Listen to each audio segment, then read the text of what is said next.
Ευλογητός ο Θεός ημών πάντοτε και ή και εις τους αιώνας των αιώνων. Αμήν. Δόξα σου, ο Θεός, η επίσημον Κύριε δόξα σου. Βασιλεύ ουράνιου παράκτητο πνεύμα της αληθείας, ο πανταχού παρών και τα πάντα πληρών, ο θησαυρός των αγαθών και ζωής, ο οργός ενθέκης και ουσιοδημιμή, και καθάρισον ημάς από πάσης και λίδος, και σώσον αγαθέτως ψυχάς ημών.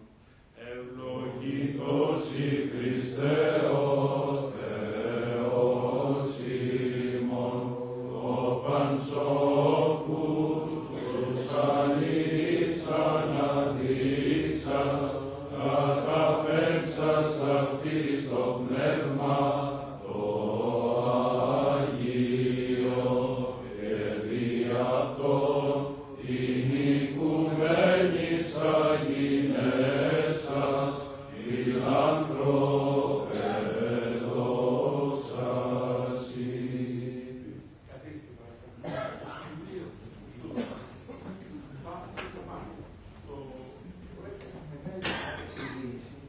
Γιατί μεγάλωσα στο Παγκράτη, στην οδό Ερυφίλης 19, στα τρυφερά μου χρόνια από 5 έως 25 χρονών. Τελείωσα δηλαδή το πρώτο δημοτικό και το 7ο ο γυμνάσιο εδώ στο Παγκράτη και θυμάμαι το 52 μέχρι το 72 που έζησα την όλη περιοχή. Δεν μοιάζει. Δεν μοιάζει καθόλου. Ιδίως η Κεσαριανή δεν μοιάζει, ήταν τα προσφυγικά σπίτια. Τώρα η Κεσαριανή είναι.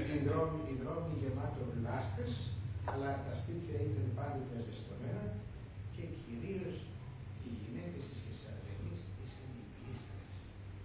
Ερχόντουσαν και πλένανε τότε στη σκάφη, στα σπίτια του στο Παγκράτη. Θυμάμαι στην πολυκατοικία που μένα, η πολυκατοικία ήταν ένα σπίτι που ήταν κατηγορμενίσματα. Ερχόταν μια κυρία Ευθαλία, τα χέρια της πως ήτανε.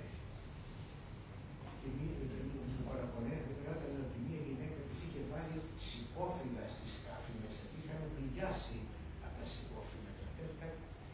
Μικρό παιδί ήμουν και το θυμάμαι. Σήμερα η Κεσαριανή είναι από τις ακριβότερες περιοχές. Θυμάμαι την οδό Χίου, δηλαδή πόσο ήταν μέσα στο λάσπη, στη λάσπη και στο χώμα. Τώρα ας έρθουμε στο θέμα μας. Από το 1821 ζούμε ιδανικά και με αδιαρκείς προχεύσεις. Κατά τη διάρκεια της Επαναστάσεως, η Αγγλία μας δάνεισε 2 φορές με δάνεια τα οποία κατασπαταλήθηκαν κυρίως από τις δανειστές μας, οι οποίοι τα διαχειρίστηκαν και κατά ένα μέρος, το μικρότερο, κατά τον εμφύλιο πόλεμο 1824-26. Σας υπενθυμίζω ότι ο εμφύλιος πόλεμος κατέληξε με την πτώση του Μεσολογγίου. Εκεί το κατάλαβα. Το αξιοσύνιο το είναι όχι ότι δανειστήκαμε, όσο ότι η Αγγλία, η οποία μας δάνεισε 2.800.000 χρυσές λίρες, δάνεισε μία αναγνωρισμένο κράτος. Το έπραξε, πιστεύω, ασφαλώς, διότι είχε κατά νου τη φάση του Κουλτάρου, του τυχερό χρόνια της Τουρκίας, που λέει ότι ο δούλος, ο φιλέτης καθίσταται δούλος των δανειστών. Δουλεύουν σιγά άπαση της δανειστές, μάλλον δε ουδέ αυτής. Τα δάνεια της Επαναστάσεως ήταν 2.800.000 λίρες και ένα άλλο 60.000 χρυσά φράγκα που πήραμε με την άφηξη του Όθωνα. Όταν ήρθε ο Καποδίστριας, ανέλαβε ένα έργο να θεμελιώσει κράτος. Η Ελλάδα ήταν καταγραμμένη και υποθηκευμένη. Όλες οι εθνικές λέξεις ήταν υποθηκευμένες στους δανειστές μας. Οι εγχώροι, οι πόροι και οι πολλοί σκληρών οικονομιών δεν υπαρχούσαν. Ο Καποδίστριας εμείωσε τους δημοσίους υπαλλήλους στους μάλιστα αναγκαιοτάτους, όπως είπε, και έθεσε ως αρχή, λόγω της χρηματικής δυσπορίας, πας υπηρετών το δημόσιο δικαιούται από τη μισθία εισάξια των προσφερωμένων υπηρεσιών και απίφθινε έκκληση όσοι μπορούν να παραιτηθούν προσωρινώς ή και οριστικώς του μισθού εν μέρη ή εν όλο και να επιδείξουν εργατικότητα υπέρ το δέον μέχρι που δυνηθεί η πατρίς να διέλθει τα δεινά στη βάση. Ο κυβερνήτης επέτυχε ένα δάνειο από το Γαλλία και από τη Ρωσία από 500.000 φράγκα και ρούβλια και ζήτησε ένα δάνειο 60.000 γαλλικά φράγκα για να συγκροτηθεί η οικονομία. Και επίσης ζήτησε να έρθει σε έναν επίοικη συμβιβασμό με τους δανειστές, διότι ούτως η Ελλάδα θέλει εκπληρώσει τις υποχρεώσεις της. Η δολοφονία του κυβερνήτη ανέκοψε κάθε προσπάθεια. Όταν ήρθε ο Όθωνα, ο παπάς του Όθωνα είπε ότι για να έρθει το παιδάκι μου βασιλιάς, εγώ θέλω τα 60 εκατομμύρια γαλλικά φράγκα που ζήτησε ο Καποδίστριας. Και έτσι έγινε μια δανειακή σύμβαση μεταξύ των τριών μεγάλων δυνάμεων, Αγγλίας, Γαλλίας και Ρωσίας, και της Βαβαρίας, και μας δώσανε 60 εκατομμύρια φράγκα. Από αυτά τα 12,5 εκατομμύρια πήγανε για να αγοράσουμε κυριολεκτικά την επαρχία Λαμίας. Από τις εκβολές του Σπερχιού μέχρι το 275 σημερινά χιλιόμετρα της Αθηνικής Οδού στο ύψος της Σούρπης. Εκείνο το κομμάτι όλο είναι αγορασμένο με αυτά τα 12,5 εκατομμύρια. Οι Βαβαροί όμως τα υπόλοιπα του δώσαν και καταλάβαμε στη Σπατάλη.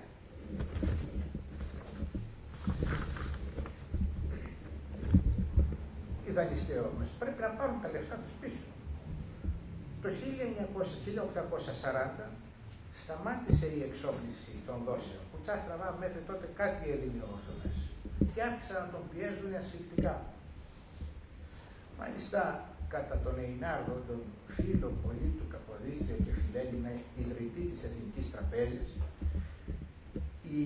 το αίτιο αυτό, το ότι σταματήσαμε να εξοφλούμε τα δάνεια, ήταν και ένα αίτιο της Επαναστάσεως της 3ης Σεπτεμβρίου του 1843.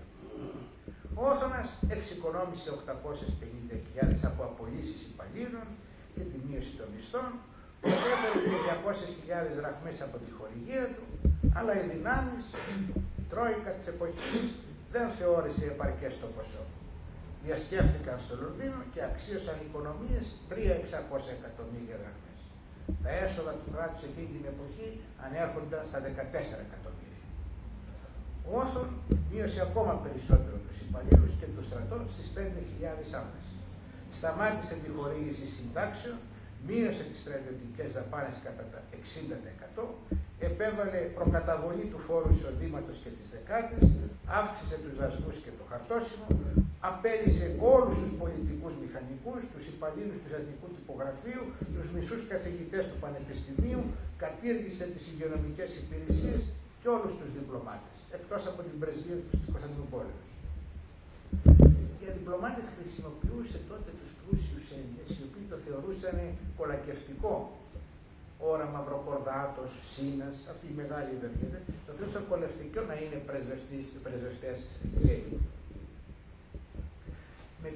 Μετά την Επανάσταση της 3ης Σεπτεμβρίου του 1943, ανεστάλλει πάσα εξυπηρέτηση των Δανείων, χωρίς να διαμαρτυρηθούν τότε οι δυνάμεις, γεγονός που ενισχύει την άποψη του Εϊνάρδου ότι, χωρίς τούτο να είναι το μοναδικό αίτιο της Επαναστάσεως του 1943, τις ελληνικές υποχρεώσεις τις θυμόντουσαν οι μεγάλες δυνάμεις όταν θέλαν να μας φαίνονται δυσάρεστες.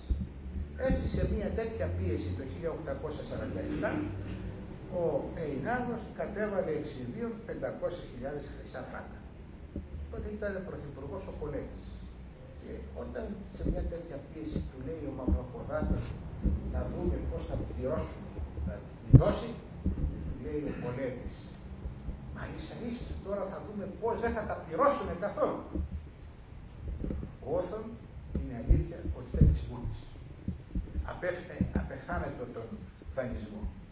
Κατά τα 30 χρόνια της βασιλείας του έκανε μόνο ένα εσωτερικό δάνειο που έδινε το δικαίωμα στην κυβέρνηση να ανοίξει στην Εθνική Τράπεζα τρέχοντα λογαριασμό μέχρι 5 εκατομμύρια δραχμές επενεχείρων 1.000 μετοχών που ανήκαν στο κράτος.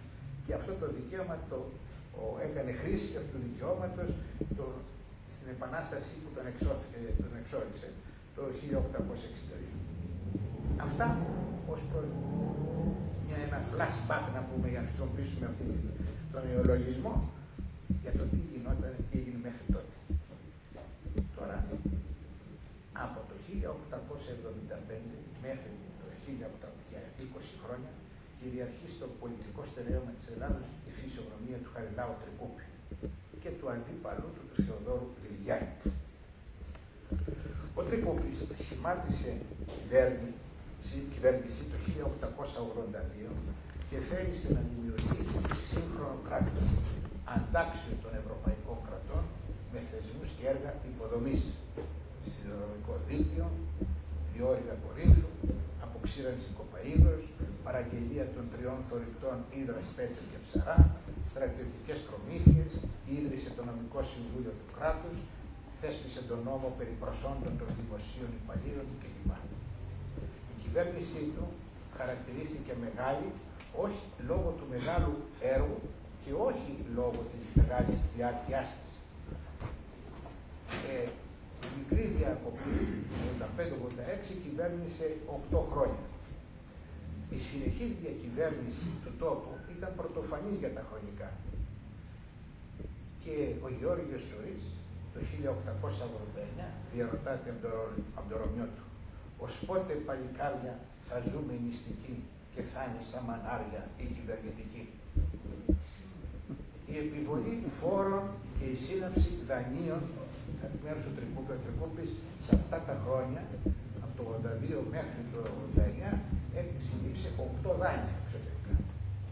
Προκάλεσε λαϊκή δυσφορία και το συνασπισμό των αντιπάλων. Στις εκλογές του 1890, ο αποκαλούμενος από τους αντιπάλους του φορομπήχτης, η Πετρέλαιος, γιατί είχε βάλει φόρο στο πετρέλαιο, ιτήθηκε κατά κράτος από τον Δηλιάνη, του οποίου το πρόγραμμα ποιο ήταν, το αντίθετο του κυρίου Τρικούπη. Έτσι έλεγε. Όταν το ρωτούσαν ποιο είναι το πρόγραμμά σας, κύριε Δηλιάνη, έλεγε το αντίθετο του κυρίου Τρικούπη. Κυβέρνησε ο Δηλιάνης για 1,5 έτος. Όταν περατώθηκε η εξέλιξη των εκλογών και η συζήτηση επί του προϋπολογισμού, κυκλοφόρησε μία φήμη ότι ο Δηλιάνης, η κυβέρνηση, θα κινούσε τη διαδικασία παραπομπής του Τρικούπη στο ειδικό δικαστήριο. Υπευλήθη λοιπόν κατηγορητήριο από 20 βουλευτές του και του κατελόγιζαν ότι μέγα μέρος των συνομολογηθέντων κατά τα τελευταία έτη δανείων δαπανήθηκε εναντίον της επισήμου πιστοποιήσεως της πρώην κυβερνήσεως εις άλλους σκοπούς παρά υπό των σχετικών νόμων ορισμένους.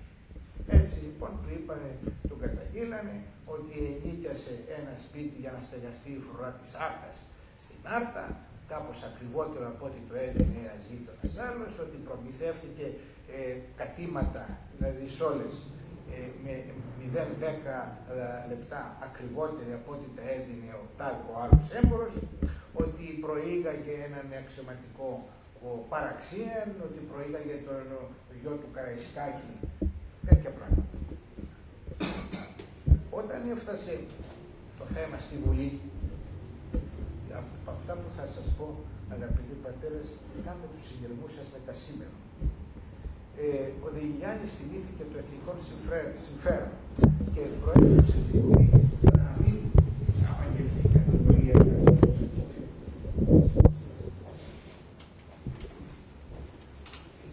Αλλά όλη αυτή η διαδικασία κράτησε περίπου ένα χρόνο. Κατεβαραθώθηκαν τα οικονομικά και οδήγησαν έτσι τον βασιλιά Γεώργιο να ζητήσει την παρέτηση του Διγιάννη και να προκηρυχθούν εκλογές. Η Βουλή διαλύθηκε, έγιναν εκλογές, τις κέρδισε ο Τρικούπης, οι οποίες όμως οδηγήσαν στο δυστυχώς εκλογές το επόμενο έτος. Πώς φτάσαμε εκεί? Ο Τρικούπης, το μεγαλύτερο πρόγραμμα του, όπως σας είπα, το είχε βασίσει στη φορολογική και στον εξωτερικό και εσωτερικό δανεισμό, ο οποίος θα εξυπηρετεί από την απόδοση των έργων. Έχει σημειωθεί ότι ο εξωτερικός δανεισμός είναι υγιής όταν αφορά παραγωγικές δαπάνες. Αλλά για να είναι επιτυχής πρέπει να αποδώσουν εγκαίρως τα έργα τα οποία θα εκτελεστούν. Ο Τρικούπης έπεσε έξω ως προς τους υπολογισμούς του, ως προς τον χρόνο αποδόσεως. Αναλαμβάνοντας την εξουσία, βρέθηκε αντιμέτωπος με τη σταφυλική κρίση και μια κρίση χρηματιστηριακή στο Λονδίνο, που είχε αντίκτυπο σε όλα τα κράτη. Εν ώψη λοιπόν της δημοσιονομικής καταστάσεως, εφάρμοσε πρόγραμμα αυστηροτάτων οικονομιών. Επέβαλε δυσβάστατους φόρους, αλλά παράλληλα αναζήτησε δανειστές για να αναστείλει την οικονομική κατάρρευση. Στην προσπάθειά του ζήτησε από την Αγγλία, η οποία στήριζε τον Τρικούπη, το προσωνύμιό του ήταν εδώ στην Ελλάδα ο Άγγλος, και ήρθε εδώ ο Εδουάρδος Λόκ. Θα θυμίζει την γνωστή οδό δίπλα στην Ελλάδα της Ελλάδας, η οδός του Εδουάρδου Λόκ, που συνέταξε έκθεση, δεν δημοσιεύτηκε ποτέ αυτή η έκθεση, με σκοπό την επισκόπηση της ελληνικής οικονομικής καταστάσεως και τη δυνατότητα πραγματοποιήσεως του προϋπολογισμού. Κατά τον Λόκ, η δυσκέρεια της Ελλάδας οφείλεται στη μείωση των εσόδων και στη μη περιστολή των δαπανών. Για τις τελευταίες έφταιγε ο Διγιάννης, ο οποίος επί 8 μήνες διατήρησε επιστράτευση λόγω της πραξικοπηματικής ενσωματώσεως της Ανατολικής Ομιλίας στη Βουλγαρία. Ο Λόκ εισηγήθηκε την αύξηση της φορολογίας, βελτίωση του συστήματος εισπράξεως των φόρων και μείωση της κυκλοφορίας του χρήματος. Για την παροχή δανείων εξέταζε ποιες εγγυήσεις έπρεπε να δοθούν στους ομολογιούχους χωρίς να γίνεται μία περί ελέγχου. Όμως ο Τρικούπης επίστευε ότι αν ακολουθούσε τις υποδείξεις του Λόκ, θα οδηγούσε τη χώρα στην ανεργία, στη μετανάστευση, αν όχι και σε πολεμική περιπέτεια. Και τα τρία τα υπέστημε μέχρι το 1909. Οι Γάλλοι δανειστές που είχαν αντίθετα συμφέροντα με τους Άγγλους ισχυρίστηκαν ότι εξαπατήσαμε τον Λόκ. Τους Γάλλους κεφαλαιούχους εκπροσωπούσαν εδώ στην Ελλάδα ο Ανδρέας Συντρός και ο Βλαστός, οι οποίοι τι επεδίωκαν την πτώχευση της Ελλάδος για να πετύχουν την παραχώρηση προνομίων για να ιδρύσουν την τράπεζα του κράτους και μέσω αυτής να ελέγχουν τους προσώπους του δημοσίου. Οι όροι που επέβαλαν οι Άγγλοι κεφαλαιούχοι για τη χορήγηση του δανείου ήσαν υπερβολικοί. Μεταξύ αυτών ήταν ο έλεγχος των εισπράξεων από τους δανειστές και η δανειακή σύμβαση να μην εκτεληθεί από την Βουλή, αλλά να κυρωθεί από τον βασιλιά Γεώργιο με απλό βασιλικό διάταγμα. Κάτι ανάλογα συνέβησαν πριν από 2 χρόνια εδώ. Αυτό η αντιπολίτευση το κατήγγειλε και θεώρησε τους όρους του δανείου αντιμωτικούς και επιβεβαιωμένους στην εθνική κυριαρχία και ανεξαρτησία. Φυσικά, η γαλλική πλευρά των κεφαλαιούχων συντάχθηκε με την αντιπολίτευση. Ο Συντρός έπεισε τον Γεώργιο ότι με τους όρους του δανείου εφήγεται η εθνική κυριαρχία και αν υπέγραφε το διάταγμα, αναποφεύκτως θα ελάμβανε βαρύτατες ιστορικές ευθύνες με κίνδυνο εξώσεως του. Έτσι, ο βασιλιάς δεν εκκύρωσε το δάνειο και ο Τρικούπης παραιτήθηκε, διότι θεώρησε ότι οι προσπάθειές του έπεφταν στο κενό. Τον διαδέχθηκε ο Σωτηρόπουλος στην Πρωθυπουργία, ο οποίος για να αποτρέψει την πτώχευση έλαβε κάποιο δάνειο από τους Άγγλους με εξαιρετικά βαρύς όρους. Κεφαλοποίησε τους τίτλους που προστούσε η Ελλάδα και μετέτρεψε τα τοπομερίδια της προηγουμένης δεκαετίας σε τίτλους νέου δανείου 100 εκατομμυρίων. Οι τίτλοι αυτοί ονομάστηκαν script και θεωρήθηκαν απάτη και συγκεκαλυμμένη πτώχευση. Μετά από 6 μήνες παραιτήθηκε ο Σωτηρόπουλος και αναλαμβάνει ο Τρικούπης πάλι για να σχηματίσει την τελευταία του κυβέρνηση. Πρώτη μερίδα του Τρικούπη ήταν η ακύρωση του δανείου του Σωτηρόπουλου και η σύναψη νέων δανείων προς τη εξυπηρέτηση των παλαιών. Κατά τη σχετική συζήτηση στη Βουλή, ο Δελιγιάννης του υπενθύμησε ότι 2 φορές στο παρελθόν του επεσήμανε «Δανείζεσαι, δεν συλλογάσαι την ημέρα κατά την οποία θα ζητήσεις να δανειστείς και δεν θα βρίσκεις δανειστές». Αυτή τη φορά βρήκε τις πόρτες κλειστές. Η πηγή του κακού βρισκόταν στην πληθωρική κυκλοφορία των τραπεζογραμματείων. Η αισιοδοξία για την προοπτική της οικονομίας από την απόδοση των μεγάλων έργων και η συνεχή σκοπή νομίσματος είχαν οδηγήσει τον λαό σε δαπάνες περισσότερες από τα έσοδα. Την αντιπληθωριστική πολιτική είχε ακολουθήσει ο Τρικούπης το 1875, δεν μπορούσε τώρα να την εφαρμόσει. Συνεπή αυτών, καταθέτει νομοσχέδιο την 1η Δεκεμβρίου του 1893, με το οποίο ζητούσε να επιτραπεί στην κυβέρνηση να διαπραγματευτεί με τους ομολογιούχους δανειστές το τοκοχρεωνήσιο και τις εγγύσεις.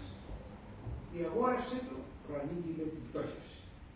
Εξήγησε την ανάγκη διαπραγματεύσεως και συνάψεως νέου δανείου για να καταστεί δυνατή η απόσυρση από την κυκλοφορία του πλεονοκράτου χρήματος. Η αντίδραση ήταν ζωηρότερη. Ο Δημήτριος Ράης, παππούς του άλλου του Πρωθυπουργού του Γεωργίου Ράη, επικαλέστηκε τον ξένο τύπο και εξέφρασε φόβο για ξενική κατοχή και κατάσχεση θωρητών. Ο Αθανάσιος Εφταξίας μίλησε για δολία, χρεοκοπία και κατέληξε. Το χάος των οικονομικών θα μας αγάγει αναγκαίως εις διεθνή οικονομικών έλεγχων. Μετά από 9 μέρες, 10 Δεκεμβρίου του 1993, ο Τρικούπης αναγνώρισε από το βήμα της Βουλής ότι δυστυχώς πτωχεύσαμε. Η φράση αυτή δεν καταγράφεται στα πρακτικά της Βουλής, αλλά το βεβαιώνει στα απομνημονεύματά του ο Συμπρός, που ήταν βουλευτής, ότι άκουσε να την εκφέρει ο Τρικούπης εν πυρήνη του λόγου του. Τέλη του 1993, το δημόσιο χρέος από τα δάνεια ανερχόταν συνολικά στα 643 εκατομμύρια χρυσά γαλλικά φράγκα και αντιπροσώπευε το χρέος αυτό περίπου το 150% του ετησίου ακαθαρίστου εθνικού εισοδήματος της χώρας. Περίπου δηλαδή όσο ήταν αυτό το ποσοστό πριν το 9 ή το 10. Με τους νόμους που ψηφίστηκαν το Δεκέμβριο του 1993 κηρύχθηκε η εξωτερική πτώχευση της χώρας, ακυρώθηκε το δάνειο Σωτηροπούλου και επετράπη στην κυβέρνηση να διαπραγματευτεί τα εις χρυσών δάνεια με τους ομολογιούχους. Μέχρι τον οριστικό διακανονισμό ορίστηκε ότι τα τοκομερίδια των δανείων περιορίζονταν στο 30%, ανεστέρετο η εξυπηρέτηση χρεονησίου και οι πρόσοδοι που είχαν παρακολουθεί ως εγγύηση από το κράτος για τη λήψη δανείων θα υπάγονταν στο δημόσιο ταμείο. Η αναγγελία της πτωχεύσεως προκάλεσε θύελλα στο εξωτερικό. Οι δανειστές μας στο Λονδίνο, Παρίσι και Βερολίνο ζητούσαν εγγυήσεις που έφυγαν την ελληνική κυριαρχία και την επιβολή διεθνούς οικονομικού ελέγχου επί των εσόδων του δημοσίου. Η αξιοπιστία της χώρας μας ήταν ανύπαρκτη στο εξωτερικό και ο ξάδελφος του Τρικούπη, Γεώργιος Μαυροκορδάτος από το Παρίσι, έγραφε στην αδελφή του Σοφία: «Ντρέπεται κανείς να πει ότι είναι Έλληνα». Ο Συμπρός, σχολιάζοντας την πτώχευση, παρατήρησε ότι η πτώχευση έχει την τέχνη της και η πτώχευση ήταν άτομη. Και τούτο διότι ο Τρικούπης, ορίζοντας ότι θα κατέβαλε το 30% των τοκομεριδίων, έλεγε την εντύπωση ότι ήταν δυνατόν να δώσει και περισσότερο. Θα ήταν προτιμότερο να αναστείλει το ΠΑΝ ώστε να διαπραγματευτεί από μηδενική βάση. την αναστολή πάσης πληρωμής είχε συμβουλεύσει και ο Βουλαστός από το Παρίσι, αλλά ο Τρικούπης δικαιολογημένα δυσπιστούσε προς αυτό, λόγω του προτέρου βίου του. Όλο το 1894 καταναλώθηκε σε διαπραγματεύσεις με τους δανειστές μας. Ο Τρικούπης ματέως τους διαβεβαίωνε ότι είχε το απαιτούμενο συνάλλαγμα για την καταβολή όλων των τοκομεριδίων της νέας διαρρυθμίσεως. Τους δανειστές στήριζε και η αντιπολίτευση που μιλούσε για καθολική πτώχευση. Η έννοια της συνενέσεως ήταν άλλος. Στο πλευρό της αντιπολιτεύσεως τάχθηκε και ο βασιλιάς, που αποστρεφόταν τον Τρικούπη, αλλά τον ανεχόταν όταν κέρδιζε τις εκλογές. Μοναδικό στήριγμα του Τρικούπη ήταν η μικρομεσαίη, διότι προστάτευσε τους ενοικιαστές, επέβαλε ενοικιοστάσιο, καθιστώντας αδύνατη την έξωση των δυστοπούντων μισθωτών, όπως και οι έμποροι και οι μικροβιοτέχνες που είχαν ευνοηθεί από τη συνεχή υποτίμηση της δραχμής και την κατάργηση των διαπηλίων τελών, τα διόδια της εκλογής. Αρχές του 1995 παραιτήθηκε και όταν έχασε τις εκλογές του Απριλίου του 1995 απεχώρησε της πολιτικής στην νίκαια της Γαλλίας, όπου έζησε με τη σύνταξή του των 504 δραχμών και τη βοήθεια του πλούσιου εξαδέλφου του Γεωργίου Μαυροκοράκη. Εκεί απεβίωσε τον Μάρτιο του 1996 σε ηλικία 64 ετών. Τα τελευταία του λόγια ήσαν: λυπούμε βαθύτατα ότι αποθλίσκω εις ξένη γη. Παρένθεση. Ο τότε πρωθυπουργός Δελιγιάννης αρνήθηκε να στείλει ένα πολεμικό πλοίο, αυτά που είχε παραγγείλει ο Τρικούπης και τα είχαμε ήδη παραλάβει, για να φέρει τη Σορώνη. Τη Σορώνη την έφερε πάλι αυτός ο πλούσιος ξάδελφος του Γεώργιος Παπαδάκος και η εξόδιος ακολουθία έγινε από τη Ζωδόκο Πηγής, την εκκλησία, του σπίτι του Τρικούπη ήταν γωνία Ακαδημίας με Μαυροπιάνη. Απέναντι το Δημοτικό Σύλλογο και παρουσία του Βασιλέως στην Ενωρία του, ναι, αλλά μια απουσία του Πρωθυπουργού και της Βουλής όλης. Τέλος πάντων. Και όταν πέθανε και όταν είπαν να δώσουν σύνταξη στην Σοφία την αδελφή του, ο Δελιγιάννης πάλι αρνήθηκε, λέγοντας ότι δεν νομίζω ότι προσέφερε μεγάλες υπηρεσίες του έθνους ο Τρικούπης. Τώρα υπάρχει και το ονειρό μέσα ότι η Σοφία είχε αποκτήσει τον έρωτα του Δελιγιάννη παλιά. Είχε αγαπήσει και την είχε ζητήσει σε βάθος. Η άτεχνη πτώχευση οδήγησε στον ατυχείο ελληνοτουρκικό πόλεμο του 1997 και την επιβολή πλέον διεθνούς οικονομικού ελέγχου. Ο πόλεμος προήλθε ως συνέπεια της κριτικής επαναστάσεως του 1895 και οι πατριώτες του κριτικοί όλη τώρα επαναστάσεις κάτω.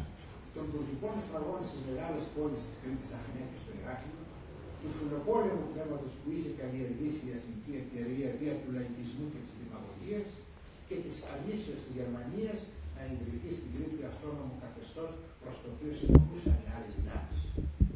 Η ιδέα ελληνική ήταν επήλθε διότι διεξήχθη με ανεκπαίδευτο στρατό, αξιωματικούς και πολίτες, με ανίκους ύλας υπηκού, με πυροβόλα, χωρίς εμπειρία, έγραψε ο Βλάσης Γαβριλίδης στην Ακρόπολη, και λόγω της διπλωματικής απομονώσεως της Ελλάδος.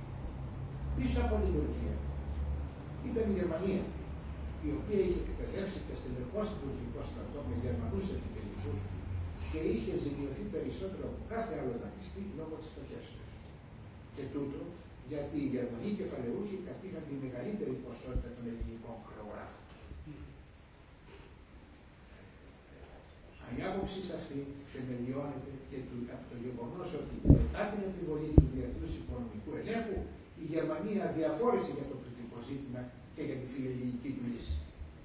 Επιπλέον, ο Κάιζερ επεδίωκε την ανατροπή του βασιλέως Γεωργίου και την ανάρτηση στον θρόνο του διαδόχου Κωνσταντίνου, νυμφευμένου με την αδελφή του Σοφία και θαυμαστού του γερμανικού στρατού.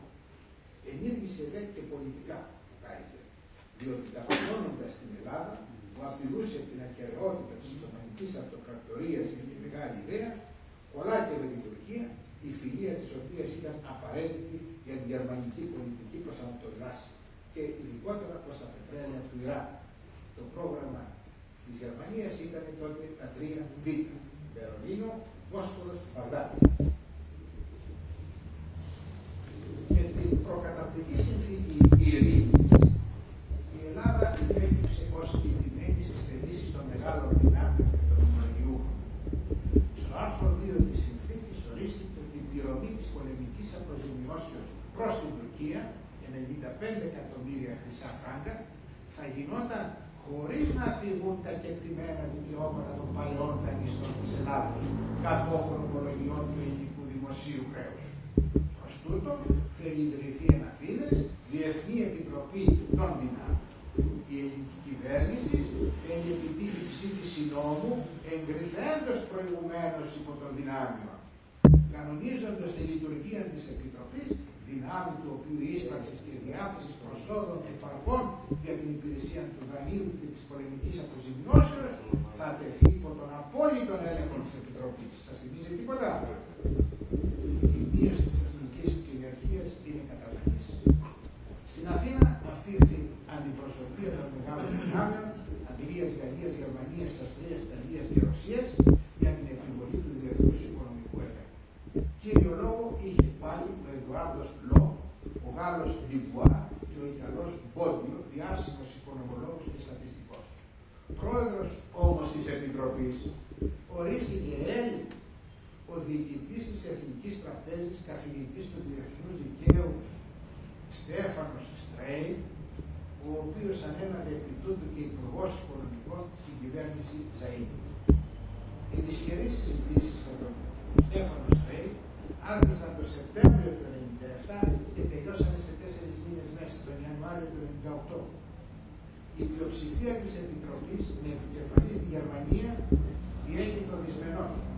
Η Αγγλία και η Ιταλία, που αποτελούσαν την πλειοψηφία, διέχει ευνοϊκά. Ο Λό αγωνίστηκε υπέρ της Ελλάδος, έχοντας τη βοήθεια του Στρέι και του Πρωθυπουργού Αλεξάνδρου Ζαΐνη, οι οποίοι, όπως λέει ο ιστορικός της εποχής, επέτυχαν πολλά εφαρμόσαντες πολιτική απολύτου ειλικρινίας, κατακτήσαντες ούτω την εμπιστοσύνη των δυνάμεων. Ότι είμαστε παταξίδες. Το δάνειο θα το επιστρέψουν, αλλά με ανθρώπινους όρους.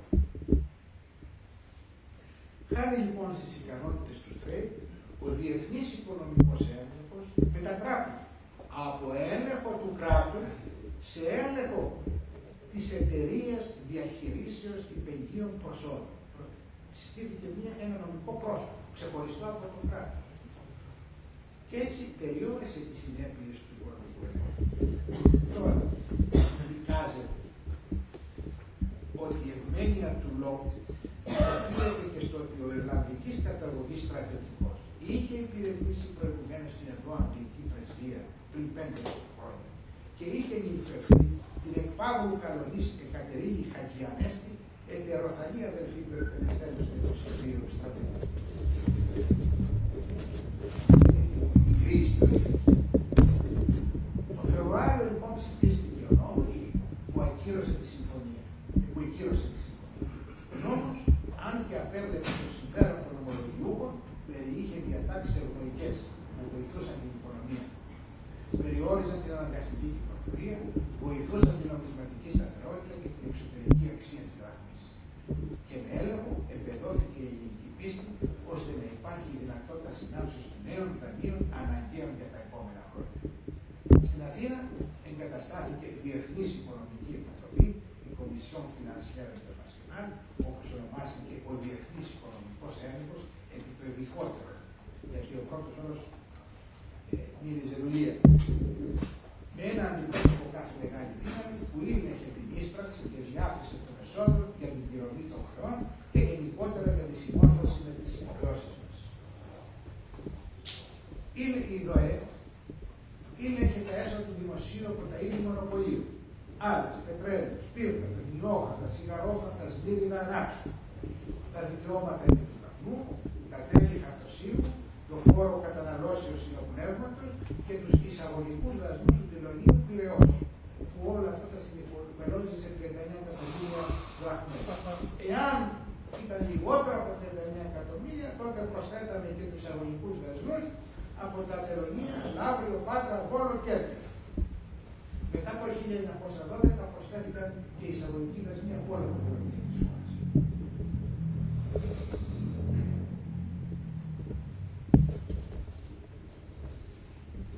Επίσης, οι προσλήψεις και οι προαγωγές των εφοριακών και των τελωνιακών υπάγονταν στο κέντρο του ΔΟΕ. Και ευλόγω, διότι αυτοί ήσαν που εισπράττανε πρακτικά όλα. Όταν έγιναν γνωστοί οι όροι της συνθήκης, κρίθηκαν βαρύτερα. Προπάντων η καθιέρωση του ΔΟΕ, διότι φαινόταν εκβιαστική και μάλιστα από τις δυνάμεις στις οποίες η Ελλάδα μετά την ήττα της είχε αναθέσει την υπεράσπιση του συμφερόντος. Αλλά που έκλεισε τιμένης. Έπειτα από χρόνια θα αποδειχθεί ότι ο διεθνής οικονομικός έλεγχος, παρά τη μείωση της εθνικής μας κυριαρχίας, ωφέλει στην εθνική οικονομία να εξηγιανθεί. Μπορέσαμε να διαξαγάγουμε μακεδονικό αγώνα. Και ο Βενιζέλος, όταν ήρθε το 10, βρήκε απόθεμα 10 εκατομμύρια για τους αρκαδικούς πολέμους. Το 1942 η κυβέρνηση δήλωσε, η αντρική κυβέρνηση δήλωσε στον Ψουδερότο ότι συμφωνούσε στην κατάργηση του διεθνούς οικονομικού ελέγχου.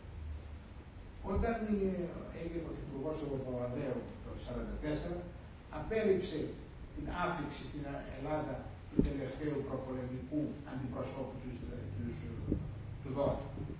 Επιτράπει μόνο να έρθει για να τακτοποιήσει τα εκκλησιακά θέματα και να τα μαζέψει και να φύγει. Ο άλλος αντιπρόσωπος ζήτησε να μην απολυθεί το προσωπικό της υπηρεσίας του και να μεταφραστεί στις υπηρεσίες του δημοσίου. Όμως, στη διάσκεψη της ειρήνης, ο Έλλην εκπρόσωπος, ο Φίλιππος Δραγούδης ήταν, δεν εμφανίστηκε. Ο Ξινιά συνηγόρησε υπέρ της παραμονής του διεθνούς οικονομικού ελέγχου. Το 1951 ο Σοφοκλής Βενιζέλος ως πρωθυπουργός δήλωσε από το βήμα της Βουλής ότι ο διεθνής έλεγχος θεωρείται κατειλημμένο. Τελικά, μόνο το 1978, με απόφαση του τότε Υπουργού Οικονομικών Αθανασίου Πανεδοπούλου, καταργήθηκε και τυπικά ο διεθνής οικονομικός έλεγχος. Και τώρα ερχόμαστε στην τρίτη πτώχη του 1932. Αναφέραμε, αγαπητοί πατέρες, ότι ο εξωτερικός δανεισμός είναι υγιής όταν αφορά παραγωγικά δάνεια και όχι όταν παίρνουμε διακοποδάνεια, λαμπροδάνεια, χρηστοδάνεια και δεν συμμαζεύεται. Και όταν τα παραγωγικά έργα αποδώσουν εγκαίρως.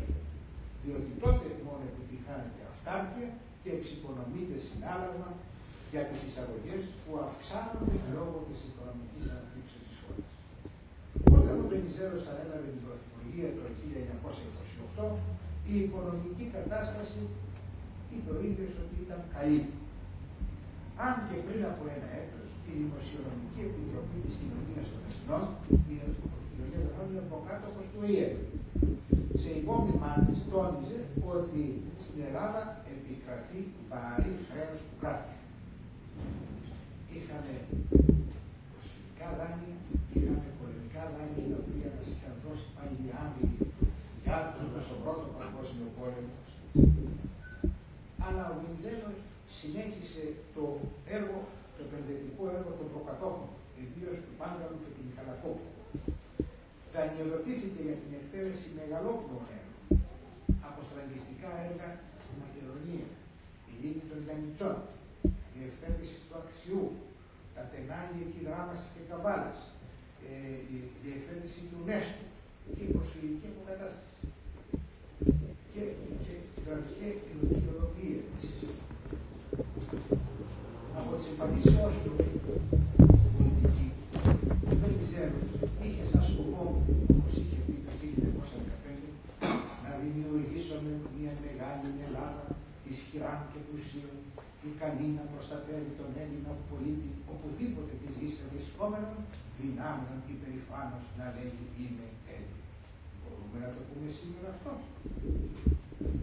Ατύχησε στο τέλος της τετραετίας, διότι επήλθε η παγκόσμια οικονομική κρίση, το κράχ του 1929, της οποίας τα αποτελέσματα ήρθαν στην Ελλάδα το 1931, όταν τα μεγάλα παραγωγικά έργα ήσαν εν εξελίξη και δεν είχαν αρχίσει να αποδίδουν.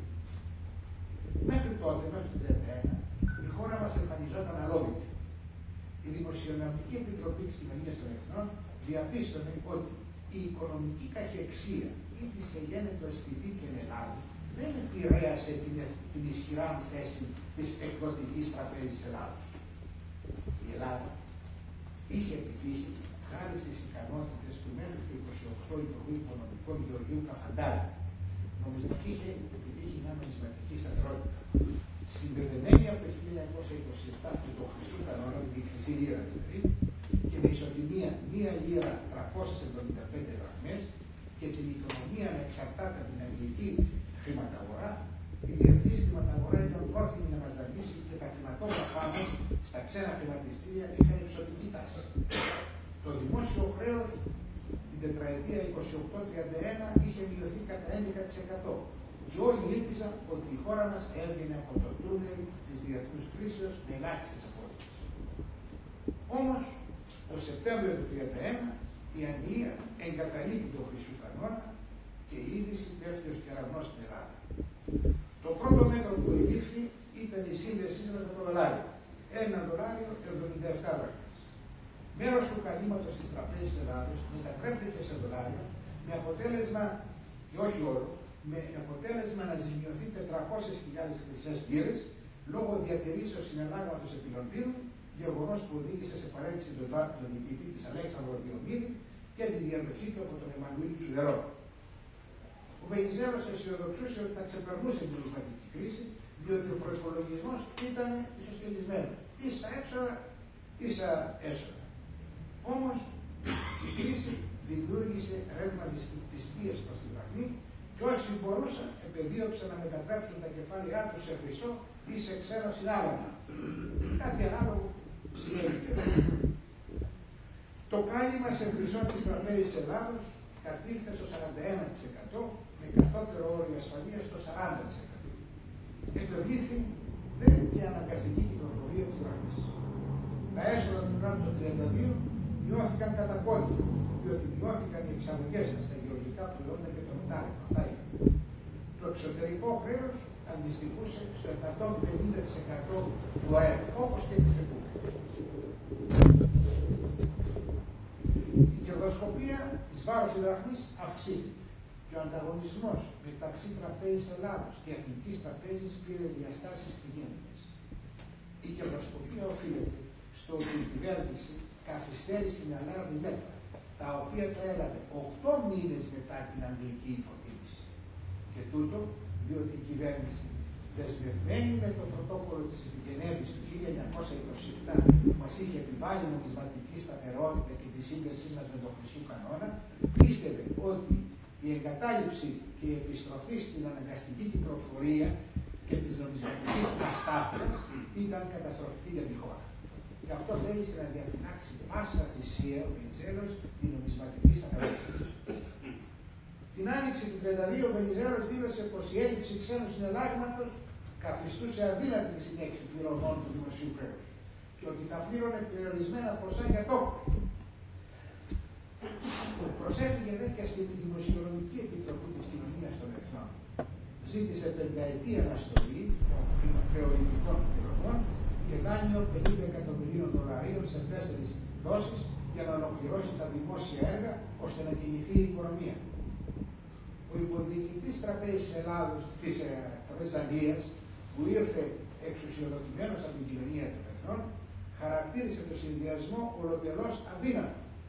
Ότι το πρόβλημα έπρεπε να λυθεί στηριζομένη η Ελλάδα στους δικούς της πόρους και η κατάσταση εγγύζει ταχαίως την χρεοκοπία, οφειλωμένη στον υπερδανισμό και την κατασπατάληση. Η Δημοσιονομική Επιτροπή της Κοινωνίας των Εθνών συμβαζόταν με μια αναστολή ετήσια των πληρωμών και αντί για $50 εκατομμύρια να μας δώσει 2 εκατομμύρια λίρες. Δέχθηκε το Συμβούλιο την αναστολή πληρωμών μόνο για 1 χρόνο. Κατά τα λοιπά, παρέπεψε την κυβέρνηση σε απευθείας επαφή με τους κατόχους των ελληνικών χρεογράφων, την αντίστοιχη σημερινή Τρόικα. Η κρίση από νομισματική μεταβλήθηκε σε δημοσιονομική. Κατά την δραματική συνεδρίαση της Κοινωνίας των Εθνών στη Γενέβη, ο Βενιζέλος είπε προφητικά: έχετε υπόψη ότι αν κράτη, μαύρο μέλλον αναμένει την Ευρώπη. Και δεν είχε άλλο. Ο Χίτλερ καραδοκούσε. Ή 10 μέρες μετά τη φράση αυτή του Βενιζέλου, ο Χίτλερ είχε κερδίσει τις εκλογές στη Γερμανία. Η στάση πληρωμών ενόψει ότι το κάλυμα της τραπέζης Ελλάδος δεν υπερεύαινε τα $2.300.000, ήταν η μοναδική διέξοδος. Πρώτη Μαΐου 32 γυρίζεται χρεωστάσιο. Το δεύτερο δεκαήμερο κύμα απεργιών κατέκλυσε τη χώρα. Η πλέον σκληρή απεργία ήταν των τηλεοπτικών, ταχυδρομείο, τηλέγραφο, τηλέφωνο. Διεκόπησαν όλες οι επικοινωνίες. Ακόμα και οι λαχιοπόλες απήργησαν, διότι ήταν μικρό το κέρδος τους. Η φτώχεια και η εξαθλίωση άνοιξε τους μικρομεσαίους. Ο Κοσμάκης έριξε ιδέες σωτηρίας. Άλλος, οι παντρεμένοι να προσφέρουν τις βέρες. Άλλος, να απολυθούν οι γυναίκες από το δημόσιο. Άλλος, τα κουτιά των τσιγάρων να περιέχουν ένα λιγότερο που θα περιέχεται στο κράτος. Και σε όλα αυτά προσθέθηκε και η Λοζάνη. Τι έγινε? Τον Ιούνιο του 1932 έληξε η αναστολή που είχαν επιβάλει οι ΗΠΑ, αναστολή πληρωμών, για πολεμικές επανορθώσεις του Πρώτου Παγκοσμίου Πολέμου. Με τη συνθήκη που έληξε ο Πρώτος Παγκόσμιος Πόλεμος στην Βερσαλιών, η Γερμανία όφιλε πολεμικές επανορθώσεις. Λόγω του χάους που ήρθε με τη δημοκρατία της Βαϊμάρης το 1927, τότε η Αμερική είπε stop για αποκατάσταση των πολεμικών επανορθώσεων. Για 3 χρόνια. Έληξε αυτή η τριετία και συνήλθε διάσκεψη και η Γερμανία επέτυχε. Αν και ο φιλέτης να μην πληρώσει ούτε μάρκος στους δικαιούχους. Και εμείς με τη συνθήκη των Βερσαλιών ήταν υποχρεωμένοι να πληρώσει η Ελλάδα 153.900.000 δραχμές για πολεμικά χρέη, ενώ δικαιούτο να λάβει από την Τουρκία και την Βουλγαρία υπερδιπλάσιο 396.194.500,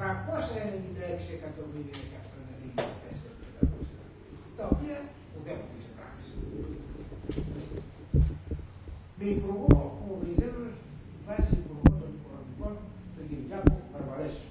Ήταν ένας διεθνούς φίλης οικονομολόγος της εποχής εκείνης, ο οποίος ήταν στατιστικολόγος. Και εγκατέλειψε πλέον και τυπικά την νομισματική σταθερότητα, επιβάλλοντας αναγκαστική κυκλοφορία και έλαβε σωστικά προστατευτικά μέτρα. Περιέγραψε δραστικά τις δαπάνες για τα δημόσια έργα. Δεν έθιξε συντάξεις, μισθούς, άμυνα, εκπαίδευση και την εξυπηρέτηση του εσωτερικού δημοσίου χρέους. Όλα αυτά δεν τα πήραξε καθόλου. Περιόρισε με νόμο τις εισαγωγές, αναδιάρθρωσε την γεωργία, θέσπισε το clearing με 10 χώρες ευρωπαϊκές, μεταξύ των τη Γερμανία, τη Σουηδία, τη Τσεχοσλοβακία, τη Φιλανδία. Έκανε βαθιά υποτίμηση της Ελλάδας, 60%, κάτι τα οποία δεν μπορούμε να το πάρουμε εμείς σήμερα, λόγω μάστιγου. Και με την υποτίμηση ανέβηκαν οι τιμές κατά 13%. Συνοπτικά, τα μέτρα της Βενιζέλου του Βαρβαρέσου θεμελίωσαν ένα σύστημα προστασίας και εμφανίσεως της εγχωρίας παραγωγής. Κατά τον Ξενοφόντα Ζωρότα δημιουργήθηκε θερμοκηπική ατμόσφαιρα ζωηράς βιομηχανικής αναπτύξεως. Τα μέτρα του Βαρβαρέσου άρχισαν να αποδίδουν από το επόμενο έτος, από το 1933. Και η κακία της αντιπολιτεύσεως. Η ανάθεση του Υπουργείου Οικονομικών σε εξοκοινοβουλευτικό οδήγησε τον Τσαντάρη να ρωτήσει τον Βενιζέλο, δεν είναι φθορά του Κοινοβουλίου όταν έχετε τα 4/5 των βουλευτών σας και δεν έχετε τον αναγκαίο για να καταρτήσετε κυβέρνηση? Από το επόμενο έτος λοιπόν είπαμε ότι είχαμε μια οικονομική δραστηριότητα και επαναπληκτρισμό των κεφαλαίων που είχαν εξαχθεί. Η χωρίς προηγούμενη διοίκηση που συνδυάστηκε και με τη σύναψη δανείων και εδραίωση του κρατικού παραδοτισμού, συνέβαλε αποφασιστικά στην εκβιομηχάνηση, στην κλιμάκωση της βιομηχανικής παραγωγής και στην ανάπτυξη της εθνικής αγοράς και παραγωγής. Και ο ΔΟΕ, λόγω της τάσεως πληρωμών, είχαν συσσωρευτεί τα έσοδα τα οποία προορίζονταν για τον ΔΟΕ, αυτά που είχαμε πει, οι εσωτερικοί δασμοί, οι δασμοί των τελωνίων και από τα είδη μονοπωλίου. Έτσι, τον Απρίλιο του 1932 είχαμε 432 εκατομμύρια και στο τέλος του 1932 είχαμε 2 δισεκατομμύρια 800 εκατομμύρια απόθεμα στην Τράπεζα της Ελλάδος. Η Ελλάδα ήρθε σε μια επαφή με το Συμβούλιο των Ξένων Ομολογιούχων και την Επιτροπή Δανείων της Κοινωνίας των Εθνών και συμφώνησε για 2 χρόνια καταβολή σε συνάλλαγμα μόνο το 30% του τόκου των εισχρησών δανείων και αναστολή του χρεολυσίου. Κεφάλαιο Ι. Δεύτερον, αποδέσμευση του υπολείπου ποσού. Είναι γνωστή ως συμφωνία του Παρβαρέσιου. Πτώχευση την πλήρωσε ο Βενιζέλος, ο οποίος ιτήθηκε στις εκλογές του Σεπτεμβρίου του 1932 που διεξήγησαν λόγω λήξεως της προεκλογικής περίοδου. Είχε προηγηθεί το Μάρτιο από τον Βενιζέλο πρόταση σχηματισμού οικουμενικής κυβερνήσεως υπό την προεδρία του Τσαλντάρη. Προφανώς με τη σκέψη να επιμεριστεί η απόφαση της πτωχεύσεως, αλλά απέτυχε λόγω αρνήσεως του Τσαλντάρη, διότι και αυτός δεν ήθελε να χρεωθεί την πτώχευση. Όλοι οι μετέπειτα υπουργοί προσπάθησαν να αποφύγουν τους ελληματικούς προϋπολογισμούς. Ελληματικός έγινε ο προϋπολογισμός μετά το 1937 επί μεταξά λόγω του δανεισμού για τους εξοπλισμούς εν ώψη ότι τα σύννεφα του πολέμου πυκνώναν. Στην περίπτωση του Βενιζέλου, όπως και του Τρικού, βραχυπρόθεσμα δεινοπάθησε η χώρα, αλλά μακροπρόθεσμα ωφελήθηκε. Και τούτο, διότι, όπως γράφουν οι ιστορικοί, στα παραγωγικά έργα του Τρικούπη βασίστηκε ο Βενιζέλος το 10 και χωρίς τα παραγωγικά έργα του 28 δεν θα υπήρχαν οι προϋποθέσεις να αντιμετωπιστεί το 40. Αλλά και σε αυτά βασίστηκε και η μετά το 1953 αναγέννηση της χώρας. Συμπέρασε, η ιστορία δεν διδάσκει, γι' αυτό επαναλαμβάνει. Ή μάλλον διδάσκει, εφόσον θέλουμε να διδαχθούμε. Σας ευχαριστώ.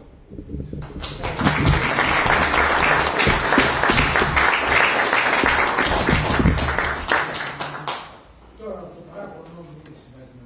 Ότι αυτή η σοφή που μας κυβερνάει δεν πήραν έτσι ιδέες να αντιγραφεί, δεν μπορούμε να κάνουμε.